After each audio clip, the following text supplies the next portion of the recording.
The cold darkness of space stretched endlessly around Neptune's orbit, where the monitoring station Omega-7 hung like a metal spider in the void. Captain Hyun-woo floated through the narrow corridors, checking on his small crew during the night shift. The station was quiet except for the soft hum of life support systems and the gentle beeping of monitoring equipment. Hyun-woo had been stationed here for 3 years, watching the empty space beyond the solar system. Most days, nothing happened. They tracked asteroids, monitored solar radiation, and sent weekly reports back to Earth. It was boring work, but someone had to do it. The outer solar system needed guardians, even if those guardians spent most of their time drinking coffee and playing card games. Communications Officer So Young was at her post in the main control room, staring at screens filled with data streams. She was young, maybe 25, with sharp eyes that never missed anything unusual. Hyun-woo liked her because she took the job seriously, even when nothing exciting ever happened. "Captain," So Young said suddenly, her voice cutting through the quiet. "I'm getting something strange on the quantum channels." Hyun-woo pushed himself over to her station, using the handholds built into the walls. In zero gravity, everything took practice. "What kind of strange?" So Young pointed at her screen. Lines of data scrolled past in patterns that looked almost like music. "It's not random noise. There's a pattern here, but it's not using any communication method we know. The signal is coming from outside the solar system." "How far outside?" Hyun-woo asked, feeling his heart beat a little faster. "That's the weird part. According to the readings, this signal traveled over 800 light-years to reach us. But Captain, that's impossible. Nothing can send information that far using quantum entanglement. Our best technology can barely manage 10 light-years. Hyun-woo stared at the screen. The patterns did look strange, almost like someone was trying to speak in a language made of mathematics. "Could it be from another Earth ship?" "No, sir. I've checked all the deep space missions. Nobody is anywhere near that far out. Besides, this isn't using human technology. The quantum signature is completely different from anything in our databases." For the next 2 hours, So Young worked to decode the signal. She ran it through every translation program the station had, tried every known communication protocol, and even attempted to match it against mathematical constants. Finally, she found something. "Captain, you need to see this," she said, her voice excited but worried. The main screen now showed what looked like a crude translation. Most of it was still gibberish, but some words came through clearly. "Help, dying, harvest comes, no more time, coordinates follow." Attached to the message were a set of numbers that looked like star coordinates. The location was 847, light-years away, in a part of the galaxy that human telescopes had barely studied. "So Young, send this to Earth immediately. Mark it as Priority 1, Hyun-woo ordered. "Already done, sir. But Captain, what if this is real? What if someone out there is asking for help?" Hyun-woo didn't answer right away. He floated there looking at the alien message on the screen. If this was real, it changed everything. Humans had always wondered if they were alone in the universe. Radio telescopes had searched for decades without finding any signs of intelligent life. But now, maybe, intelligence had found them. The response from Earth came faster than expected. Admiral Taemin's face appeared on the communication screen, looking tired and annoyed. It was late at night on Earth, too. "Captain Hyun-woo, what exactly are you reporting?" the Admiral asked. Hyun-woo explained the situation, while So Young sent the Admiral copies of all their data. He watched Taemin's expression change from annoyance to confusion to something that might have been fear. "This has to be a mistake," Taemin said after reviewing the information. "Or maybe it's a test from one of our research departments. Quantum, signals don't travel 847 light-years. It's not possible." "Sir, with respect, we've checked everything twice. This signal is real and it's not from human technology," So Young said. "And you're sure about these coordinates?" "Yes, sir. The mathematical structure is clear." Someone sent us the location of their home system, and they're asking for help. Admiral Tae-min was quiet for a long moment. Hyunwoo could see him thinking, weighing the possibilities. Finally, the Admiral spoke again. I'm sending a team of experts to your station. Don't discuss this with anyone outside your current crew until they arrive. If this is real, it's the biggest discovery in human history. If it's fake, I want to know who's responsible. The connection ended, leaving Hyunwoo and So Young alone with their discovery. They spent the rest of the shift running more tests, but the results never changed. The signal was real. It came from 847 light-years away, and someone out there was asking for help. 3 days later, a fast ship arrived from Earth carrying a team of scientists and military officers. Dr. Ji-hai, a xenobiologist who had spent her career studying the possibility of alien life, was the first to board the station. "Show me everything," she said without any introduction. For 6 hours, Dr. Ji-hai studied the signal data. She ran tests that Hyunwoo had never heard of, used equipment that the station didn't have, and made calculations that filled 3 computer screens. Finally, she turned to face the assembled group. "This is genuine," she announced. "The quantum signature is impossible to fake with current human technology. The mathematical structure shows intelligence that thinks differently than humans do, but still follows logical patterns. Most importantly, the energy required to send this signal across 847 light-years would require technology far beyond anything we have." "So what you're saying is," Admiral Tae-min began. "I'm saying we're not alone. There's intelligent life out there, and they're in trouble. They sent us a distress call. Probably because we're the closest species with advanced technology. The question now is, what are we going to do about it?" The room fell silent. Everyone understood that this moment would be remembered forever. Humanity had received its first message from alien intelligence, and that message was a cry for help from a dying world 847 light-years away. The emergency meeting room in Geneva was filled with the most powerful people on Earth. The United Earth Council had called an emergency session that brought together presidents, prime ministers, generals, and scientists from every nation. The walls displayed star charts and technical data that most of the politicians didn't understand, but everyone knew this meeting would change history.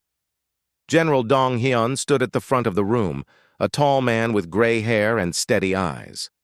He had spent 40 years in the military, but nothing had prepared him for this briefing. Behind him, massive screens showed images of Earth's space fleet, hundreds of warships that humanity had built over the past 50 years. "Members of the Council," Dong Hyun began, "3 days ago, we received confirmation of intelligent alien life. They sent us a distress call from 847 light-years away, asking for help against something called the Harvest. Today I'm here to, discuss our response capabilities." The room buzzed with nervous conversation. President Chen of the Pacific Federation raised her hand. "General, are you seriously suggesting we send military ships to another star system? That's impossible." "With respect, Madam President, it's not impossible. Difficult, yes. Dangerous, absolutely, but not impossible." Dong Hyun clicked a button, and the screens changed to show technical specifications. "Our fastest ships can reach 20% of light speed using fusion drives. The new experimental FTL drives can theoretically go much faster, but we've never tested them on long distances." Dr. Yoon-ji stepped forward from her position near the back of the room. She was head of the Xenological Research Division, a department that most people had considered a waste of money until 3 days ago. Now, she was one of the most important people on Earth. "Before we discuss military responses," Yoon-ji said, "the Council needs to understand something important about humanity's place in the galaxy." She activated her own presentation. The screens now showed data from deep space probes, radio telescope observations, and intercepted signals that most people had never seen before. For the past 20 years, our deep space monitoring has detected evidence of a vast galactic civilization. We've intercepted fragments of communication, detected artificial energy signatures, and mapped what appears to be trade routes between star systems. But here's the interesting part. They actively avoid our solar system. What do you mean, avoid? Asked Prime Minister Rodriguez of the European Alliance. I mean, they go around us. Trade routes that should pass through our system instead make huge detours. We've detected warning signals that appear to mark our entire region of space as dangerous. Most significantly, we've intercepted several transmissions that classify Earth as a Class 2 death world. Approach forbidden. The room fell silent. Everyone stared at the screens showing their peaceful blue planet labeled as some kind of galactic danger zone. Death world? President Chen asked quietly. Based on our analysis, a death world is a planet so dangerous that it produces extremely hardy, aggressive, and adaptable life forms. Earth apparently qualifies because of our gravity, radiation levels, weather patterns, geological activity, and biodiversity. Most worlds in the galaxy are much more stable and peaceful than Earth. Dr. Yunji clicked to the next slide, showing comparative data between Earth and other detected worlds. The average planet has gravity about half of Earth's. Most have stable weather patterns, low radiation, and simple ecosystems. Earth, by galactic standards, is a nightmare world that produces creatures capable of surviving almost anything. In other words, aliens think we're monsters. Fleet Admiral Sung Ho, commander of Earth's space forces, stood up from his seat. He was a serious man who rarely spoke in meetings, but when he did, people listened. If Dr. Yunji is correct, Sung Ho said, then we have a unique opportunity. These aliens sent us a distress call because they're desperate. They probably don't know what humans are capable of, but they're willing to risk contact with a death world species because they have no other choice. What exactly are you proposing, Admiral? Asked the Secretary General of the United Nations. I'm proposing we give them exactly what they asked for. We deploy the entire human defense fleet to their system, and we help them fight whatever this harvest is. It will be the largest military operation in human history. General Dong Hyun stepped forward again. The plan would involve 847 ships, every combat vessel humanity has built. Destroyers, cruisers, battleships, and our 3 dreadnoughts. We'd use the experimental FTL drives to make a coordinated jump across 847 light-years. Has that ever been tested? President Chen asked. Not on this scale, Admiral Sung Ho admitted. Our longest FTL test was 50 light-years with a single ship. This would be 17 times farther with 847 ships. The risk is enormous. And if we don't go? Dr. Yunji asked. If we ignore this distress call? Then an intelligent species dies, and we lose our chance to make peaceful contact with galactic civilization. Plus, whatever this harvest is, it might come looking for us eventually. The room erupted in discussion. Some council members argued that the risk was too great. Others said humanity had a moral obligation to help. A few suggested sending just a small scouting force first. Admiral Seung Ho raised his voice above the debate.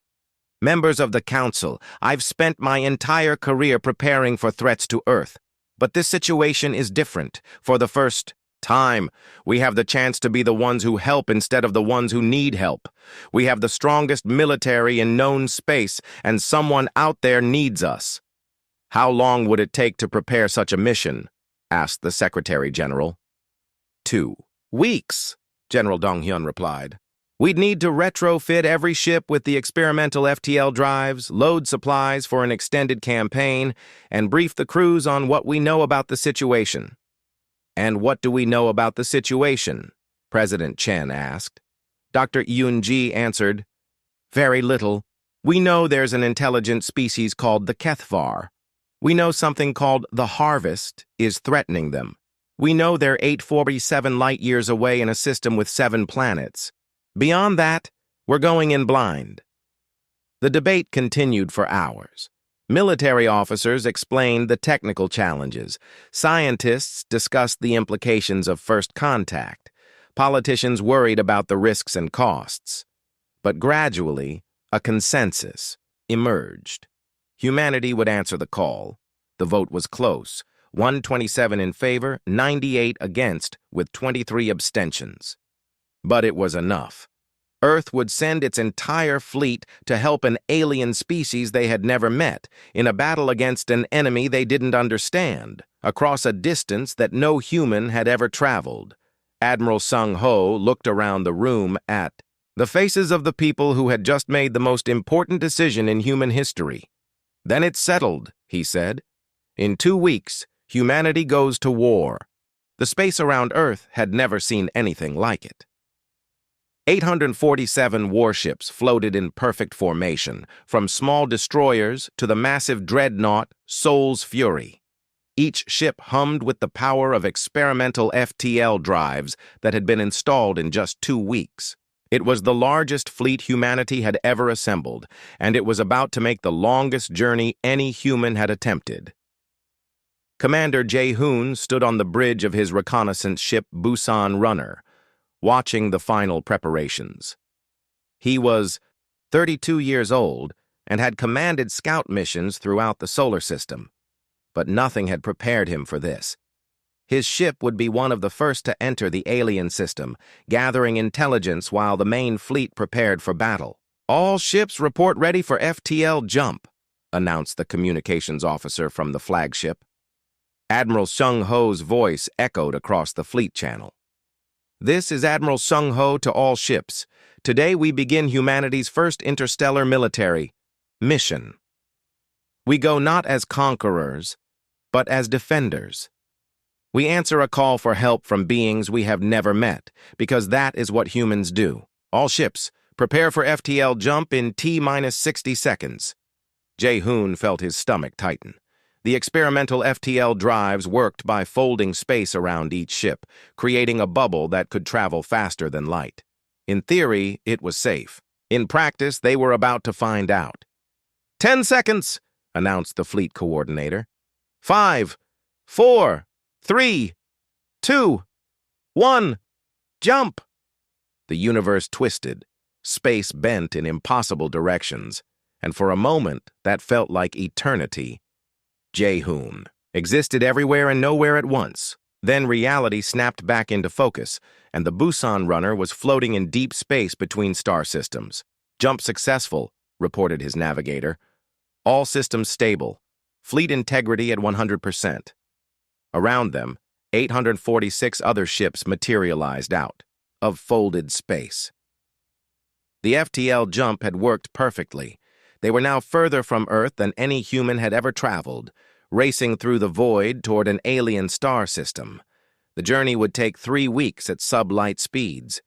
During that time, the fleet had to prepare for a battle against an unknown enemy while dealing with the psychological stress of being so far from home.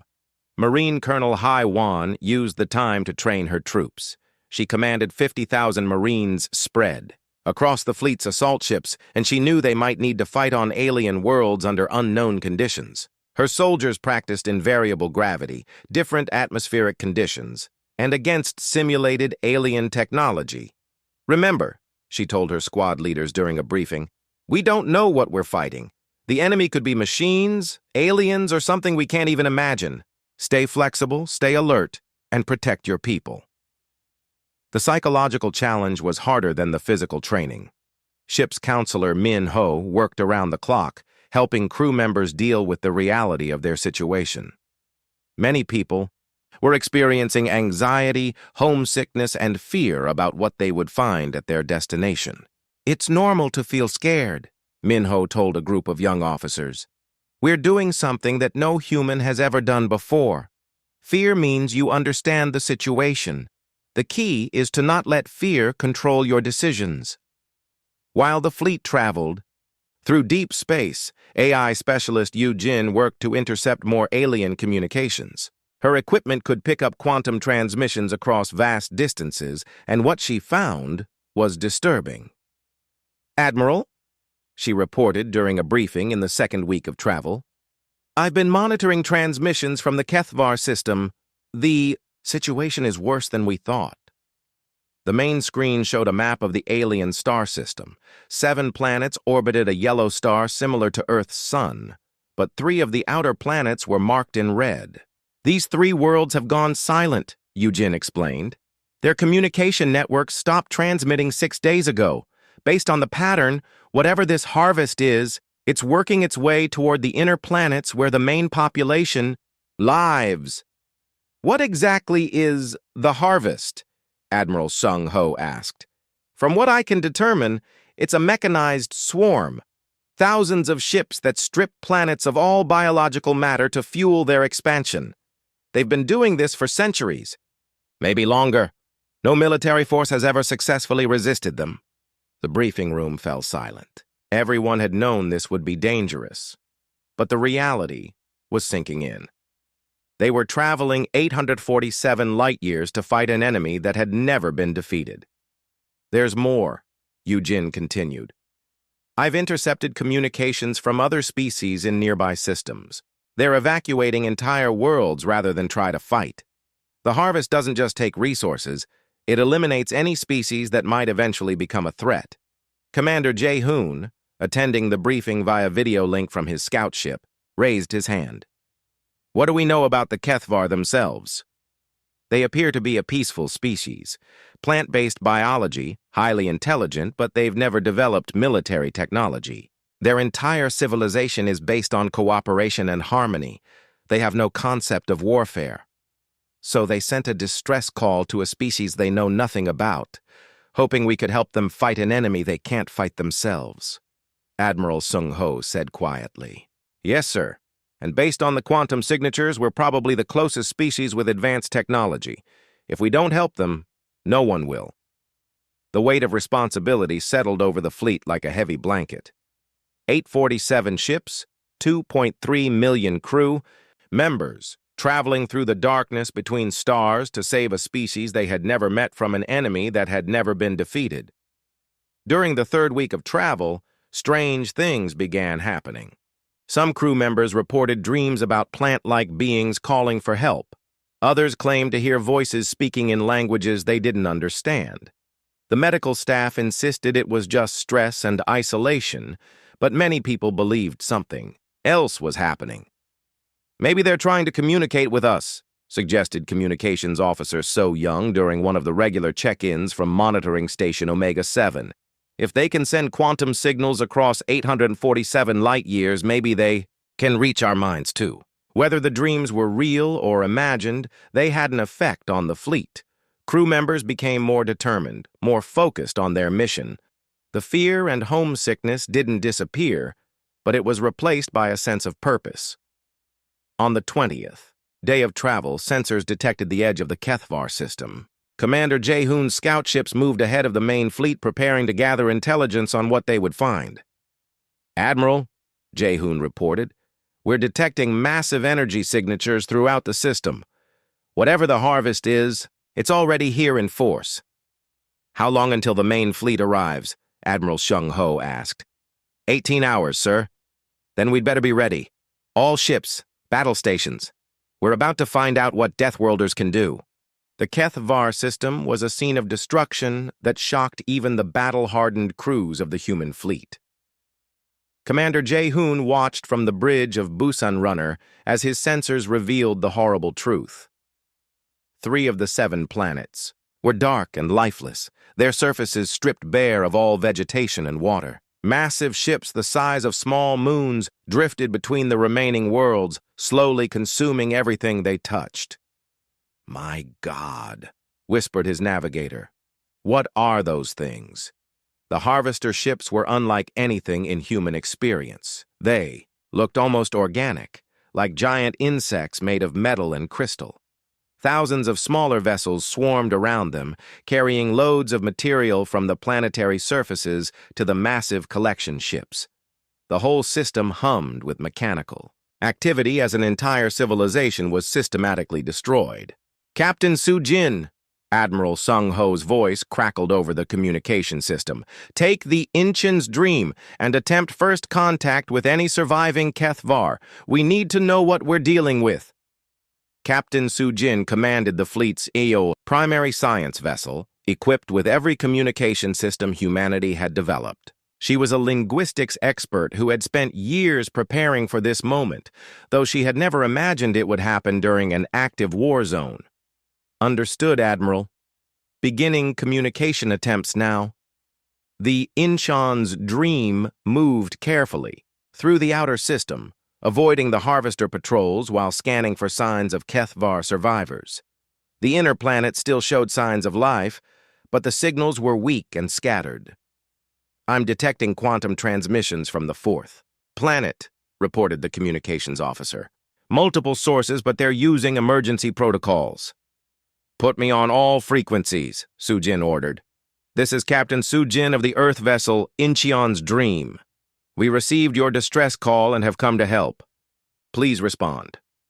For several minutes, there was only silence. Then, slowly, a response came through the quantum channels. The voice was unlike anything humans had heard before, like wind blowing through leaves, musical and strange. Earth vessel, you are not Harvest? You come to help? Sujin felt her heart racing. She was speaking to an alien intelligence, the first human to ever do so. Yes, we are not Harvest. We are humans from Earth. We received your call for help and brought our fleet to fight for you. Fleet? You bring warriors? But Earth is Deathworld. Why do Deathworlders help? The question surprised Sujin. Because you asked for help. That's what we do. There was a long pause before the alien voice responded. We are afraid. Harvest consumes all. No resistance possible. You should flee while you can. We didn't travel 847 light-years to flee. We came to fight. Can you guide us to your leaders? Ambassador Kyung-soo joined the conversation from his position in the ship's diplomatic section. He was Earth's first interstellar ambassador, a role that had been created specifically for this mission. His job was to establish formal relations with alien species, starting with beings humanity knew almost nothing about. Honored Kethvar, Kyung-soo said carefully. My name is Ambassador Kyung-soo. I speak for all humans when I say we are here as friends. We want to help you survive this attack. Ambassador? The alien voice sounded confused. You have titles for speaking to other species. How many species do humans know? You are the first, Kyung-soo admitted. But humans believe that all intelligent life has value. We will fight to protect you, even though we have just met. The communication was interrupted by an urgent alert from the tactical station. Captain, the Harvesters have detected us. Multiple bogies inbound. Estimate arrival in 20 minutes. Sujin made a quick decision. Tell the Kethvar we're coming to the fourth planet. We need to meet face to face. The Incheon's Dream raced toward the inner system while the main human fleet moved to intercept the approaching Harvesters. As they drew closer to the fourth planet, Sujin could see the devastation more clearly. Cities that had once been garden paradises were being systematically dismantled by mechanical swarms. There, the navigator pointed at the main continent. I'm detecting a large group of life signs in what looks like an underground complex. The ship landed in a clearing near the entrance to the underground facility. Sujin, Ambassador Kyung-soo, and a small diplomatic team emerged wearing environmental suits, unsure what to expect from the alien atmosphere. The Kethvar who met them were nothing like humans had imagined. They stood nearly 3 meters tall, with bodies that looked like living trees. Their skin was bark-like but flexible, and their faces were collections of moving branches and leaves that somehow conveyed emotion. When they spoke, it sounded like a forest singing. The leader introduced herself as Elder Velthara. You are smaller than we expected, but you feel dangerous, like storms and earthquakes. We prefer to think of ourselves as determined. Ambassador Kyung-soo replied through the translation system that was working surprisingly well. You truly came to fight the harvest. No species has ever fought them. They consume everything, learn from every encounter, grow stronger with each. world they take. Then they've never encountered humans, Sujin said. We're very good at fighting things that seem impossible to defeat. Elder Velthara led them through the underground city, where thousands of Kethvar had taken shelter. The plant beings had created a beautiful refuge filled with bioluminescent gardens and flowing water, but fear filled the air like smoke. Our people have lived in peace for 10,000 years, Velthara explained. We have no weapons, no warriors, no concept of warfare. When the harvest came, we could only watch as they destroyed our outer worlds. We sent the distress call because we had no other choice. How long do you have? Kyung-soo asked. Days, perhaps hours. The harvest moves methodically, but they are almost finished with the 5th planet. When they are done there, they will come here. Above ground, the human fleet was engaging the Harvester scouts. Tactical Officer Boram, aboard the flagship Soul's Fury, analyzed the enemy technology as the battle began. Admiral, she reported, these machines are incredibly advanced, but they're not expecting resistance.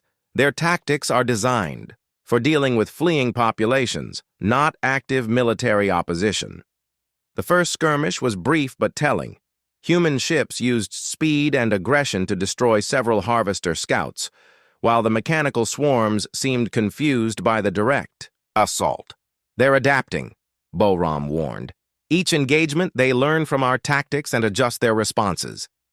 Back on the planet, Elder Velthara was showing the human team a holographic display of the harvest's progress through their system. They do not simply take resources, she explained. They eliminate any species that might eventually challenge their expansion. They have done this to hundreds of worlds, thousands of species. All gone.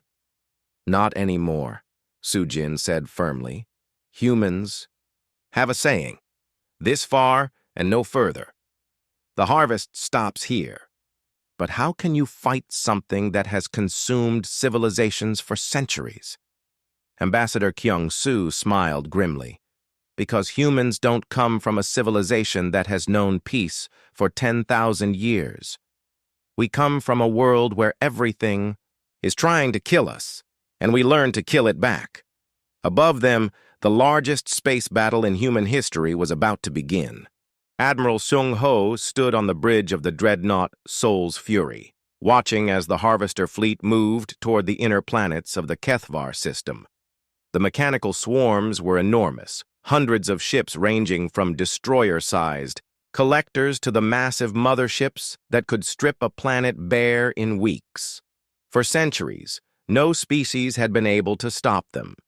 The Harvesters expected the human fleet to fall back and defend the populated worlds, like every other species had tried to do. Instead, Admiral Sung-ho gave an order that shocked both his own officers and the alien machines monitoring the battlefield. All ships, implement hunter formation.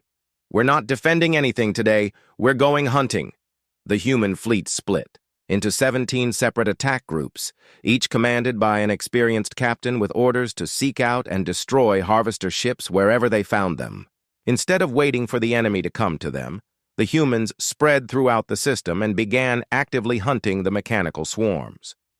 Fighter pilot Hae Rin led Raptor Squadron from the carrier Gwangju's Pride, diving toward a cluster of Harvester collector ships near the 6th planet.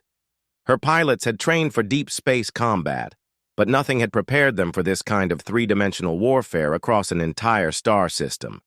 Remember, she called over the squadron channel, these machines think in straight lines.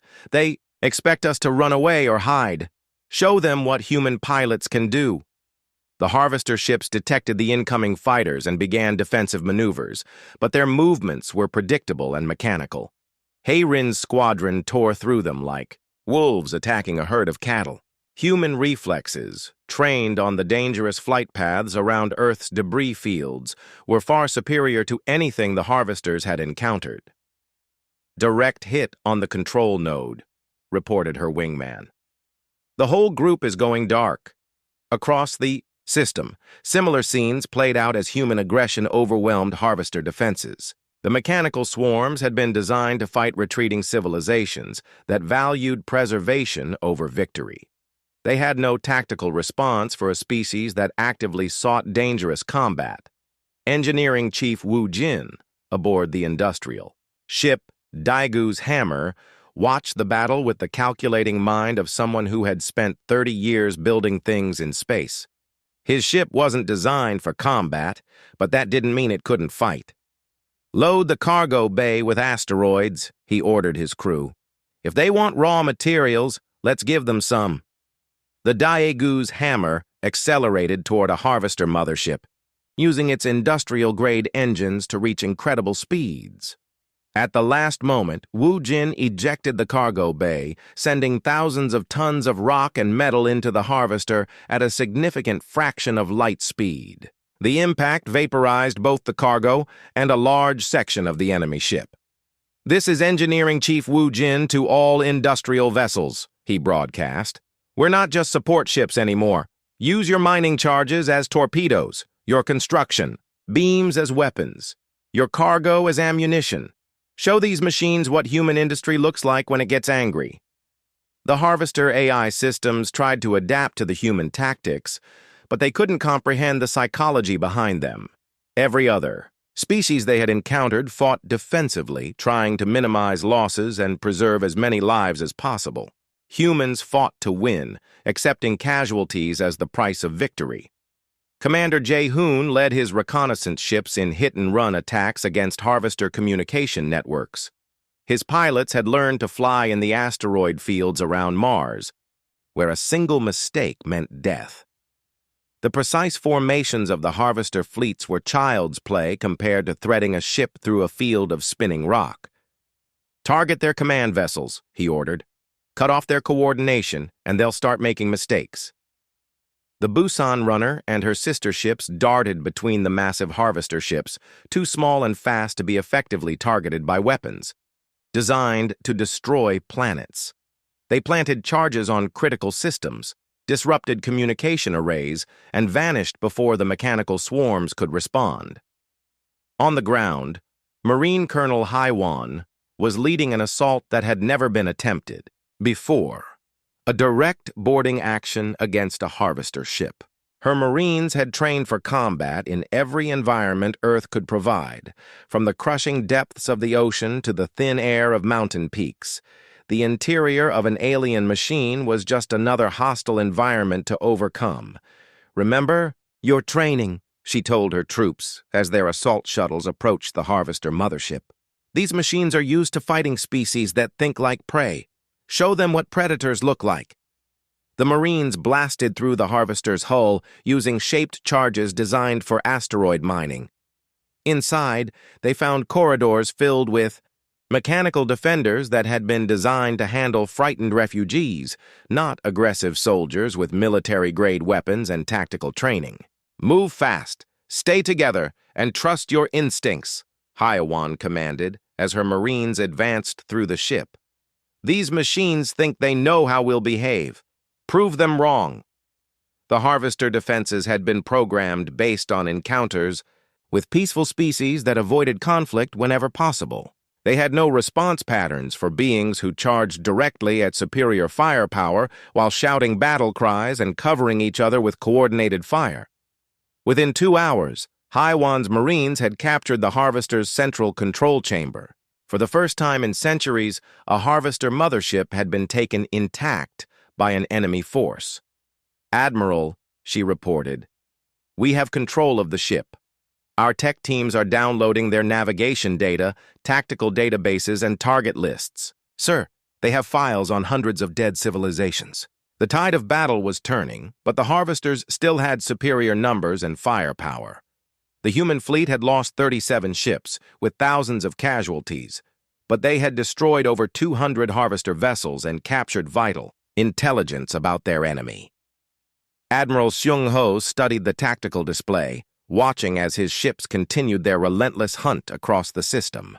The Harvesters were beginning to group together for mutual protection, abandoning their systematic approach to planetary consumption. "They're changing tactics," reported Tactical Officer Boram. "They're trying to form defensive positions." Then we change tactics too, Shung-ho replied. Signal all attack groups. Concentrate fire on the motherships. Time to show these machines what happens when Deathworlders decide something needs to die. The final phase of the battle began as the human fleet converged on the remaining harvester motherships. These vessels were the size of small moons, protected by shields that could withstand planetary bombardment. But they had never faced weapons wielded by beings who had learned warfare on a world where everything was hostile. Engineering Chief Wu Jin had one more surprise for the harvesters. His team had been working frantically to modify the fleets. Industrial equipment, turning mining lasers into focused beam weapons and construction charges into armor-piercing missiles. All industrial ships target the mothership's collection ports, he broadcast. If they want to eat planets, let's give them indigestion. The combined firepower of the human fleet focused on the harvester motherships with devastating effect. Shields designed to withstand meteor impacts couldn't cope with the concentrated aggression of hundreds of ships fighting with the desperate fury of cornered predators. One by one, the motherships fell silent. The remaining harvester ships, cut off from their command structure and faced with an enemy that fought unlike anything in their databases, began to retreat from the system. Admiral, reported the communications officer, we're receiving surrender transmissions from the remaining harvester ships. Seung-ho stared at the tactical display. In less than 12 hours, the human fleet had accomplished what no species had managed in centuries. They had defeated the harvest. Accept their surrender, he ordered, but keep our weapons trained on them. We're going to have a very interesting conversation about their future activities. The news spread across the galaxy faster than anyone had expected. Within days of the Battle of Seven Worlds, quantum transmissions carried word of humanity's victory to every corner of galactic civilization. Species that had hidden in fear for centuries began emerging from their fortified worlds, sending cautious messages to the system where the impossible had happened. Captain Hyun-woo, promoted to admiral after his role in detecting the original distress call, stood in the command center of humanity's first permanent deep space base. The station was built from captured harvester technology, orbiting the fourth planet of the HFY system. Through the viewing ports, he could see ships from dozens of different species arriving daily, seeking alliance with the Deathworlders who had accomplished the impossible. Sir, reported Communications Officer So Young, now serving as the base's Chief of Communications, we're receiving another delegation request, this one from the Velgan Republic. Apparently they represent over 300 worlds in the outer spiral. Add them to the list, Hyun-woo replied. How many species want to meet with us now? 47 confirmed, with more arriving each day. Ambassador Kyung-soo says he's never been so busy. Dr. Yun-ji worked alongside HFY scientists in laboratories that had been impossible to imagine just months ago. The plant beings had theoretical knowledge that complemented human practical experience, creating advances in technology that neither species could have achieved alone. The quantum communication principles they use are fascinating, she explained to a group of human researchers. Combined with our FTL drive technology, we should be able to establish real-time communication networks across the entire galaxy. Elder Velthara, who had become the primary liaison between the HFY and humanity, watched the cultural exchange with wonder. Your species is remarkable, she told Dr. Yun-ji. Most beings would use their victory to demand tribute or territory. Humans share knowledge and ask for friendship. That's what we do, Yun-ji replied. Earth taught us that cooperation leads to survival. Competition leads to extinction. General Dong-hyun was busy establishing the Galactic Defense Alliance, a military organization that would coordinate protection for member species. The concept was revolutionary. Instead of each world defending itself in isolation, they would share intelligence, resources, and military support. The key is standardized communication protocols, he explained to a group of alien military leaders. When a threat emerges, every member world needs to know immediately. No more species dying in silence while others remain unaware. The former, Harvester ships had been converted into mobile defense platforms, patrolling trade routes and protecting vulnerable worlds. Their AI systems had been reprogrammed by human and Kethvar technicians working together, turning weapons of destruction into tools of protection. Marine Colonel Hai Wan commanded the Alliance's first integrated military unit, with soldiers from 12 different species training together on the moon of the 6th planet. The diversity was challenging. Some species breathed methane, others required high radiation levels, and a few could only survive in zero gravity. But human adaptability helped bridge the gaps. The important thing, she told her mixed species officers, is not that we're all the same. It's that we're all committed to protecting each other. Fighter pilot Hai Rin led joint training exercises that taught alien pilots human combat tactics. Most species had never developed military aviation, but they learned quickly when taught by beings who had mastered three-dimensional combat in the hazardous skies of Earth. Aggression isn't about anger, she explained to a class of crystalline beings from the Outer Rim. It's about commitment. When you decide to fight, you fight to win. Everything else is just elaborate surrender. The political transformation was as dramatic as the military one. Ambassador Kyung-soo found himself at the center of the galaxy's first truly democratic government, as species that had never cooperated began working together to solve common problems. "We're not trying to create an empire," he explained to the Galactic Council during its first formal session. "We're creating a family. Each species maintains its sovereignty, but we all share responsibility for protecting each other." Engineering. Chief Wu Jin had perhaps the most important job of all, retrofitting harvester technology for peaceful purposes. The massive ships that had once stripped worlds bare were being converted into terraforming vessels, mobile cities, and deep space research stations. These machines were designed to consume, he told his engineering teams. We're teaching them to create instead. The psychological impact of humanity's victory was as important as the tactical one.